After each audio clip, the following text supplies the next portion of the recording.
হরে কৃষ্ণ, রাধে রাধে। লীলাগোপীসোনা পরিবারে আপনাদের সকলকে জানাই সুস্বাগত। সকল সাধুগুরু বৈষ্ণব ভক্তবৃন্দের চরণে আমার সশ্রদ্ধ দণ্ডবত প্রণতি। গোবিন্দের কৃপায় আশা করি আপনারা খুব ভালো আছেন, সুস্থ আছেন।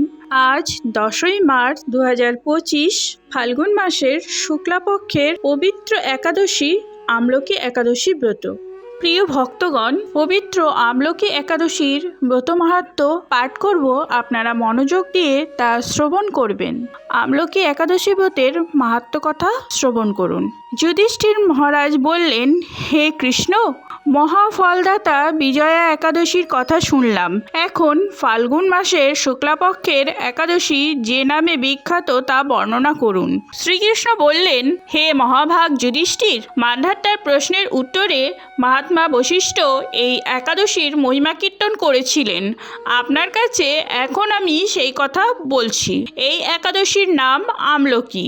বিষ্ণুলোক প্রদানকারী রূপে এই একাদশী বিশেষভাবে মহিমান্বিত। একাদশীর দিন আমলকি বৃক্ষের তলে রাত্রি জাগরণ করলে সহস্র গাভীদানের ফল লাভ হয়। হে পাণ্ডুনন্দন, পূর্বে ব্রহ্মার রাত্রিতে দৈনন্দিন প্রলয় উপস্থিত হলে স্থাবর জঙ্গম সহ দেবতা, অসুর ও রাক্ষস সবকিছুর বিনাশ হয়। ভগবান সেই কারণ সমুদ্রে অবস্থান করেন। তার মুখপদ্ম থেকে চন্দ্রবর্ণের এক বিন্দু জল ভূমিতে পড়ে। সেই জলবিন্দু থেকে একটি বিশাল আমলকি বৃক্ষ উৎপন্ন হয়। এই বৃক্ষের স্মরণ মাত্র গোদানের ফল দর্শনে তাহার দ্বিগুণ এবং এর ফলাভক্ষণে 3 গুণ ফল লাভ হয়। এই বৃক্ষে ব্রহ্মা, বিষ্ণু আর মহেশ্বর সর্বদা অবস্থান করেন। এর প্রতিটি শাখা প্রশাখা ও পাতায় ঋষি, দেবতা ও প্রজাপতিগণ বাস করেন। এই বৃক্ষকে সমস্ত বৃক্ষের আদি বলা হয় এবং তা পরম বৈষ্ণবরূপে বিখ্যাত। অতএব এই শ্রেষ্ঠ ব্রত সকলেরই পালনীয়। এখন এই ব্রতের একটি অদ্ভুত ইতিহাস আপনার কাছে বর্ণনা করছি। প্রাচীনকালে দিশ নামে এক প্রসিদ্ধ নগর ছিল। এই নগরে চৈত্ররথ নামে এক রাজা রাজত্ব করতেন। চন্দ্রবংশীয় পাশবিন্দুক রাজার পুত্ররূপে তিনি জন্মগ্রহণ করেন। তিনি অত্যন্ত শক্তিমান ও ঐশ্বর্যশালী ছিলেন। শাস্ত্রজ্ঞানেও তিনি ছিলেন সুনিপুণ। তার রাজ্যের সর্বত্রই মনোরম আনন্দপূর্ণ এক দিব্য পরিবেশ লক্ষ্য করা যেত। প্রজারা ছিলেন বিষ্ণু ভক্তি পরায়ণ, বলেই একাদশী ব্রত পালন করতেন। আর রাজ্যে কোনো অভাব অমঙ্গল ছিল না। এইভাবে প্রজাদের নিয়ে রাজা চৈত্ররথ সুখে দিন যাপন করতে থাকেন। এক সময় ফাল্গুনী শুক্লাপক্ষ দশীযুক্তা আমলকি একাদশী তিথি সমাগত হওয়ায় রাজ্যের সকলেই এই ব্রত পালনের সংকল্প করলেন। ওই দিন প্রাতঃ স্নানের পর প্রজাদের নিয়ে রাজা ভগবান শ্রীবিষ্ণুর মন্দিরে যান। সেখানে সুবাসিত জলপূর্ণ কলস, ছত্র, বস্ত্র, পাদুকা, পঞ্চরত্ন ইত্যাদি দিয়ে সাজিয়ে স্থাপন করেন। তারপর ধূপ দীপ দিয়ে যত্ন সহকারে মুনি ঋষিদের দ্বারা শ্রী পরশুরাম মূর্তি সমন্বিত আমলকির পূজা করেন। হে পরশুরাম, হে রেণুকার সুখবর্ধক, হে ধাত্রী, হে পাপ বিনাশকারী আমলকি, তোমাকে প্রণাম। আমার অর্ঘ্যজল গ্রহণ করো। এইভাবে দিনে যথাবিধি পূজা, তপস্তুতি, নিত্যগীত করে রাজা ভক্তি ভরে সেই বিষ্ণু মন্দিরে রাত্রি জাগরণ করতে লাগলেন। এমন সময় দৈবযোগে একটি ব্যাধ সেখানে উপস্থিত হয়। পূজার সামগ্রী সহ বহু ব্যক্তিকে একত্রে রাত্রি জাগরণ করতে দেখে সে কৌতূহলাক্রান্ত হলো। সে ভাবল, এসব কি ব্যাপার? বিষ্ণু মন্দিরে প্রবেশ করে সে বসে পড়ল। কলসের ওপরে স্থাপিত বিষ্ণু মূর্তি দর্শন করল। ভগবান বিষ্ণু এবং একাদশীর মাহাত্ম্যও সে মনোযোগ দিয়ে শুনল। সারাদিন ওই ব্যাধ কিছুই আহার করেনি।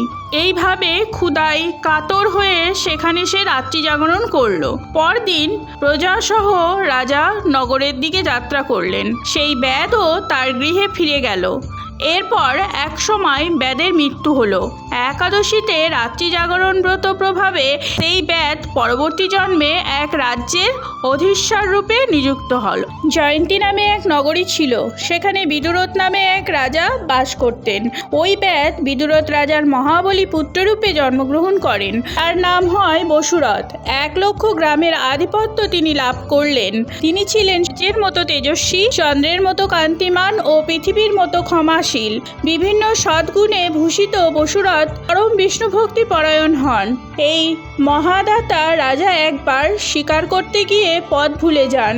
গভীর জঙ্গলের মধ্যে ক্ষুধায় পীড়িত হয়ে তিনি ক্লান্তিবশত শুয়ে পড়েন। এমন সময় কতগুলি পর্বত নিবাসী শ্লেচ্ছ রাজার কাছে এসে নানাভাবে উৎপীড়ন করতে থাকে।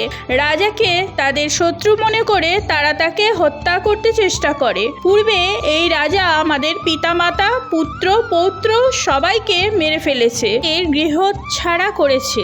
এই রকম বলতে বলতে ম্লেচ্ছরা রাজাকে হত্যা করতে উদ্যত হয়।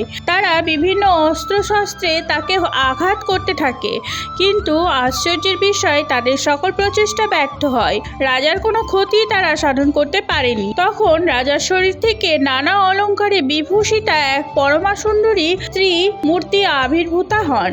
মহাশক্তিধারিণী ওই নারী অল্প সময়ের মধ্যেই সকল পাপী ম্লেচ্ছকে নিধন করল। রাজার নিদ্রাভঙ্গ হলো। এই ভয়ানক হত্যাকাণ্ড দেখে রাজা অত্যন্ত বিস্মিত হলেন। তিনি বলতে লাগলেন, আহা, আমার শত্রুদের হত্যা করে কে আমার প্রাণ রক্ষা করলো? এমন কৃপালু কে আছে? আমি তার প্রতি আমার কৃতজ্ঞতা প্রকাশ করছি। এমন সময় দৈববাণী হলো, ভগবান কেশব ব্যতীত শরণাগতকে রক্ষা করার আর কে আছে? তিনি শরণাগত পালক। দৈববাণী শুনে তিনি ভক্তিযুক্ত চিত্তে গৃহে ফিরে এলেন। তারপর প্রজাসহ মহাসুখে ইন্দ্রের মতো নিষ্কণ্টক রাজ্য ভোগ করতে লাগলেন। বশিষ্ঠ বললেন, হে রাজন, যে মানুষ এই পরম উত্তম আমলকি একাদশী ব্রত পালন করেন তিনি নিঃসন্দেহে বিষ্ণুলোক প্রাপ্ত হন। পবিত্র আমলকি একাদশী ব্রতের পালনের সময় পরদিন 11ই মার্চ মঙ্গলবার বাংলাদেশের সময় অনুযায়ী পালন করতে হবে সকাল 6টা বেজে 18 মিনিট থেকে 8টা বেজে 46 মিনিট পর্যন্ত। পশ্চিমবঙ্গে সময় অনুযায়ী সকাল 5টা বেজে 50 মিনিট থেকে 8টা বেজে 16 মিনিট পর্যন্ত। এই নির্দিষ্ট সময়ের মধ্যে কৃষ্ণপ্রসাদ মুখে দিয়ে পারণ সম্পন্ন করুন। পারণ মন্ত্রটি হলো, অজ্ঞানতিমিরান্ধস্য ব্রতিনানেন কেশব বসুজ সম্মুখ নাথ জ্ঞান দৃষ্টি প্রদভব। হরে কৃষ্ণ, রাধে রাধে।